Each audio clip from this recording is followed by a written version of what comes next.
Welcome back to Good Day State Line. Every season is another chance to redecorate. Tonight we're talking with Wendy Conklin, the chair stylist. Hello. Hello, thank you for having me. Yes, we love talking to such inventive, creative people like you, Wendy. Tell us a little bit about yourself.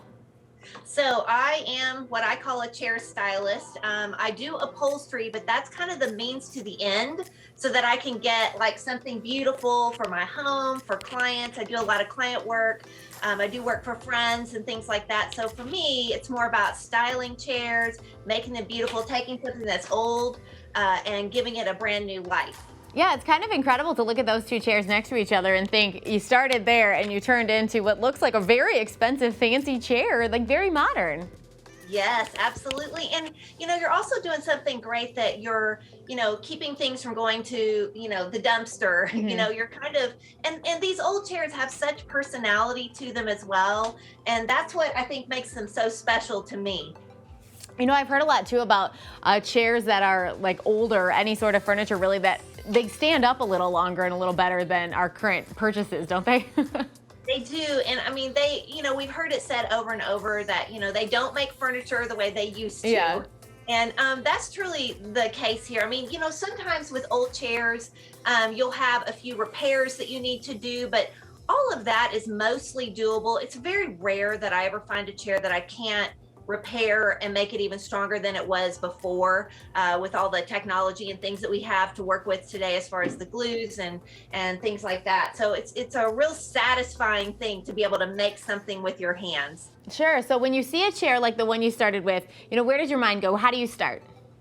So, first I always start with fabric. I think about the room. If I know a space, if I'm doing it for a client, I'm asking them for pictures of their space. If I'm doing it for my home, I'm looking in my space and I'm thinking, okay, what colors define my space? I'm a big sucker for florals, so I'm always trying to look for some kind of floral or maybe a check to go with it or a stripe or a polka dot, something like that to make it kind of fun.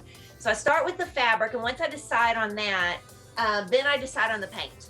Because the fabric always drives the paint color for Sure. me. And I mean, but from that point, I usually take the fabric and I play with it a lot. I'll try a flower up here and then I'll move it down here before I actually decide where it's going to go, because fabric placement is everything on a chair. It really makes a difference in the final outcome that you have.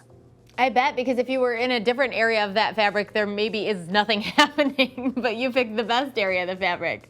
Absolutely, absolutely. And like if I have a set of four, which that's what this is, it's a part of four chairs, like I'm going to want the fabric to look a little different on each one if there's really good florals that I'm working with. So I can move it around to make it look like, oh, that's a different fabric, but it all goes together, but it's really all the same fabric.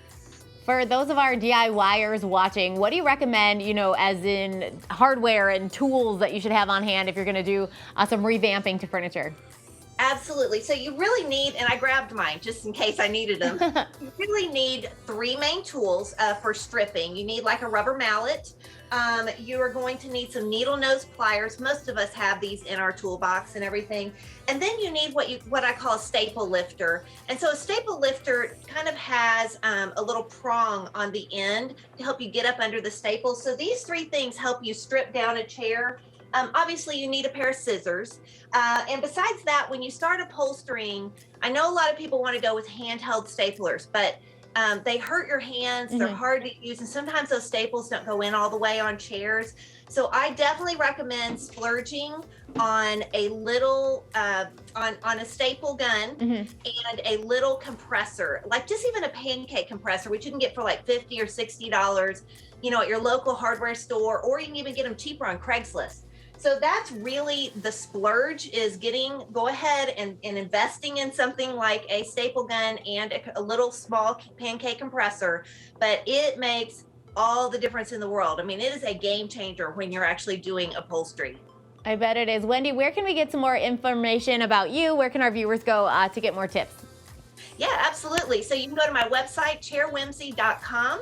I'm also on Instagram and Facebook as Chair Whimsy, so I would love to have them come visit and check me out. And I've got courses on my website and all kinds of great things on my social media. Awesome. Well, thank you so much for joining us tonight. Thank you. We'll be right back with more Good Day State Line.